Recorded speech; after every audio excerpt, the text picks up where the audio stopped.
It is with enormous gratitude that we would like to sincerely thank Wilgeborgsdrift and Murritsfontein and of course Main Chance Farms for affording us this opportunity of speaking to a few important people with regard to the way forward for the next 21 days in South Africa.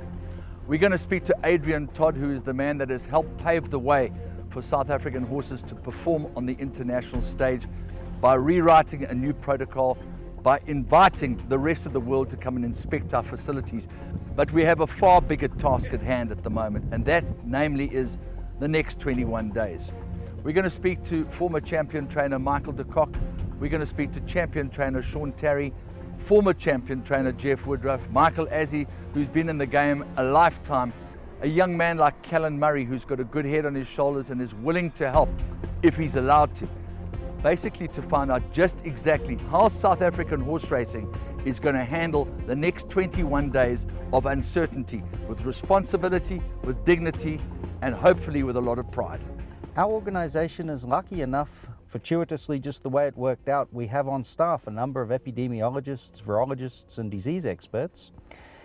So we volunteered these services to assist the racing industry with the drafting of protocols, the implementation of risk mitigation measures for the training centres for grooms, because it's imperative at this time that we all work together to try to keep racing's participants, both human and equine, safe. Obviously the audit that's supposed to take place on the 20th of April this year from the EU will be pushed back somewhat. We've been assured that soon as travel resumes to normal, we are the first cab off the rank, and in the meantime what we're doing is exploring ways with our government as to how to do as much of this audit process remotely and using modern technology, video links, etc. as possible. And our organisation has got people with the skill sets required, so it made perfect sense to deploy them in that regard. Okay, prize number one is to have horses fit and strong and healthy when racing resumes, so that we, so to speak, can catch up for lost time. But more importantly, the safety of the horse during the period of lockdown. I think a lot of people don't realize how dependent they are on their grooms. No, 100%, Andrew. You know, it's easy for people who are uninformed about the welfare of horses to say, turn them out, just feed them. Anybody involved in racing knows that that's not really possible, and not just racing, but equine care in general. And in order for racing to survive and to continue, as well as any other equine sport, they have to be kept ticking over. And the only way you can do that is if you have made sure that of paramount importance is the safety of the human participants, the grooms. Because you can't have grooms who are sick taking care of horses. It's not going to work. So equine care gets taken care of by default when you take care of racing's participants. And that's what we're all trying to, our very best to do, is to make sure that the grooms, most of whom are living on site, which makes it even easier for them to be kept safe, can be kept safe so they can keep taking care of the horses. Right, we're having an opportunity now to chat to Callan Murray. He's one of the more technologically advanced young men that I've met.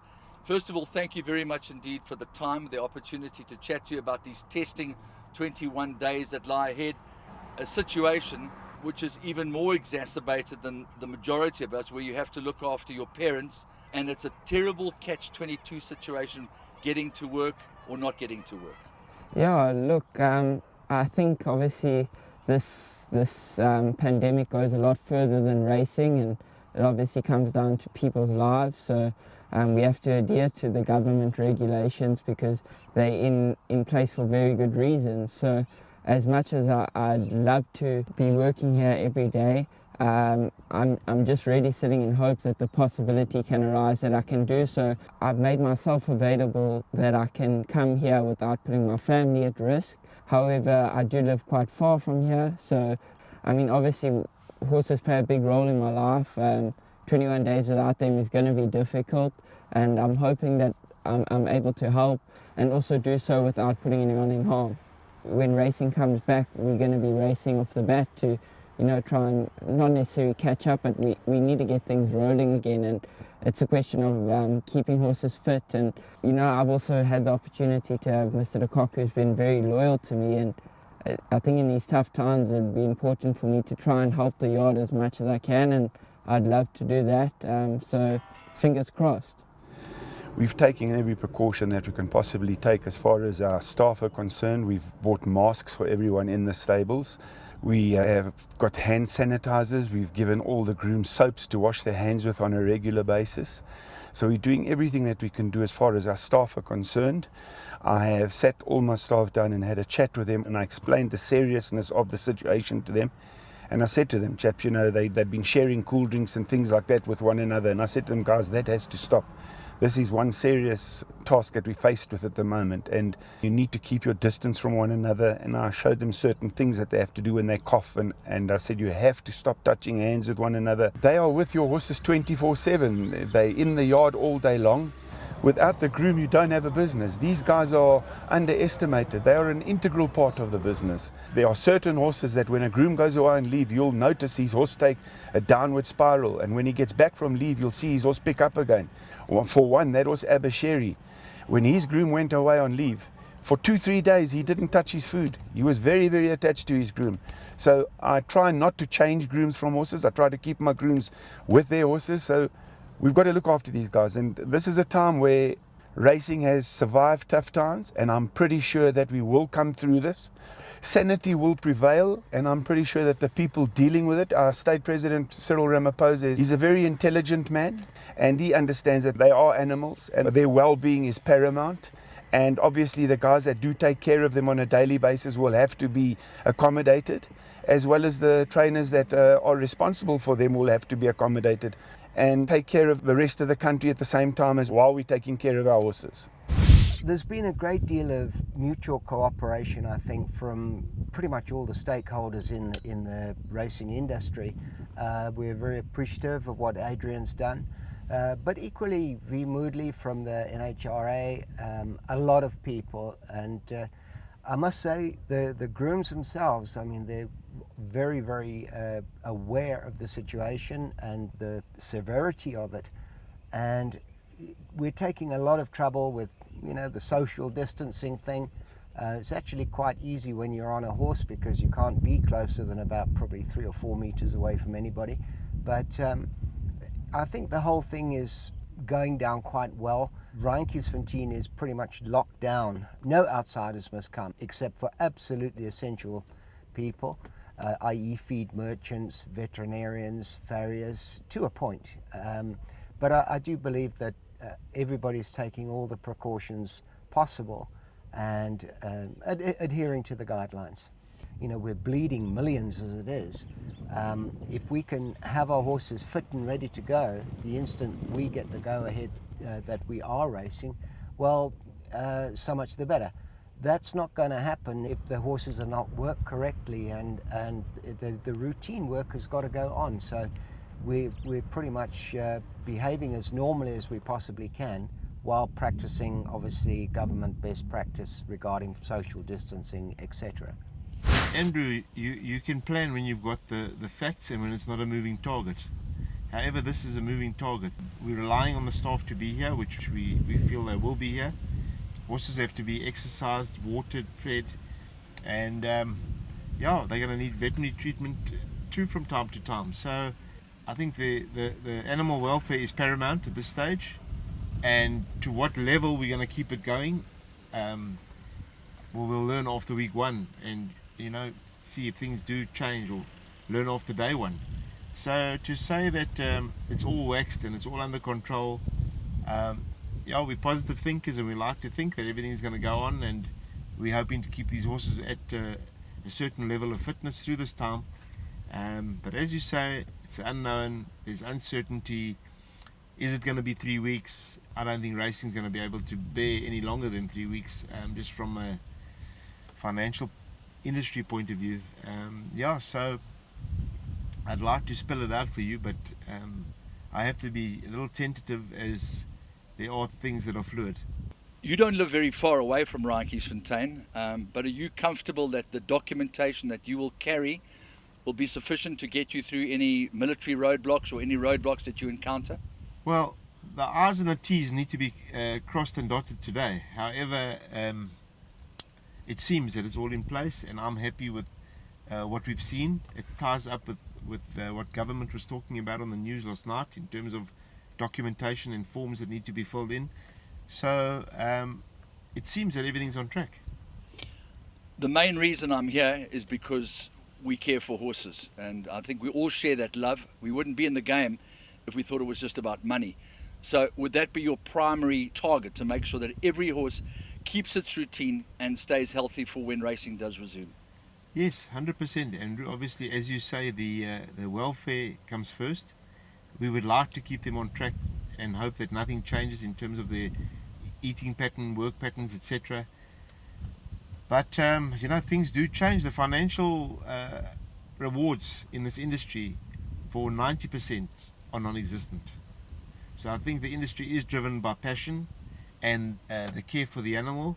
I think anybody that's here for the money has been misinformed. I'll leave you with one final thought. Basically, we know that Teletrack are in a position where they can no longer fund programs that don't have anything to do with betting or turnover promotion. So this program is very proudly brought to you by Main Chance Farms and Wilgeborstdrift and Maritzfontein. I'm sure there are many people, whether it's the Ruperts or Chris van Niekerk, that would have come to the party. We had very short time to put this program together, but I'd like to get your thoughts on the support that the industry is able to leverage, whether it's the Ruperts or the Oppenheimer have giving a billion rand each to the country. It's a very strong sport from that perspective. Well, Andrew, we'd like to think that we've got the right people in the game that can assist in time of need. However, can the same people just keep on assisting? Doesn't seem fair.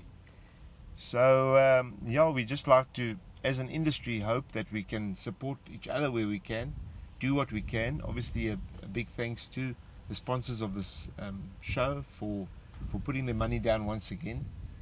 And we just have to be strong and work together. We're very lucky that we've got most of our grooms on site, and we encourage them all that do live in the location to come and live on site, and incentivize them in a little way to get them in and to cooperate. But I must be honest, everyone's putting their head down. The grooms have been fantastic. Owners know and understand where we're at. I think sometimes the fantastic thing about facing adversity sometimes is that the people that put their hands up and want to be counted and want to be proactive. We've got some lovely babies in this game that like to sit at home behind their computers and slag the game. Never got any answers, but I've always got a lot of criticism. But there are some people that put their hands up. Adrian Todd's been one. V. Moodley's been extremely proactive. There's been other people maybe don't want to be named, because they're not looking for the pat on the back. They've got a genuine interest in this industry. And I think people should be comforted that there are these types of people out there that are very willing to give up their own time for no remuneration whatsoever and get this thing right. And I think it's going to be difficult as time goes on and everyone's in everybody's space, for the 21 days. So a lot of patience is going to have to be exercised. I certainly am going to have to exercise a lot of patience, sitting alone at home with my wife for 21 days. But we'll get over it. We've got a big house. But I think the grooms have been wonderful, to be honest, up until now. They've been solid. They know as well that if we don't look after these horses, they can't earn, I can't earn, we don't have a business. Plus we have a duty, because we've got them in stables, so they're not roaming out there free. We have a duty to take care of these animals. We're the ones that are locking them away. In times like this, there are some people that put their hands up, and there's others that sit on them. I mean, I don't need to say anything more about what the Oppenheimer family has done for South Africa in terms of putting their hand up. But we are going to go through some very, very trying times in racing. When we reopen in 3 weeks' time, I believe we are going to see a game that none of us have seen in the past. There's going to be a lot of changes. We've got problems, and it's going to take people putting their heads down, knuckling down, and being positive and trying to get this thing right. It's going to be, if you think it's negative now, talk to me in 3 weeks' time. We've got problems to face, but we need solutions, and we need them quickly. Do you think the critical most issue here is the fact that we are not able to derive revenue from other jurisdictions that are racing like England and Ireland that are in the time zone that we're in. Yeah, they are racing in America. I know they've temporarily suspended racing in Australia because of one jockey. That test will become clear later today. But basically, we're not deriving any revenue from the commingling aspect. Well, Andrew, as far as I know, and I'm not letting anything out there that isn't out there. We're probably 60% down on turnover. We were already slightly down going into this period now. That agreement that we have is big revenue for South Africa. In fact, it's massive for our stake spot. My final question to you, Michael, is government support. We've heard about trillion-dollar bailouts in America, mostly smaller businesses, but surely the government now have to realize just how important the employment factor here is in the sport of horse racing. I think we're going to get our chance, Andrew, once this is all over, to make them more aware of how important racing is and the economy of racing and how many people we do employ. But you know, again, I'll get through this. We'll get through it with our grooms. But there's other people out there, you know, street vendors, caddies. I mean, I feel desperate for caddies. You know, they're not going to get a bag for 3 weeks. Those guys live hand to mouth every week. If I think that I have a caddy once a week, say, and I'm paying him 400 Rand a week, that's gone. You know what I'm saying? So, you know, these car guards, these are people, you know, waiters. Like waiters. You know, we all want to have a big cry and a moan about our situation. But think of these guys. Think of where they're at.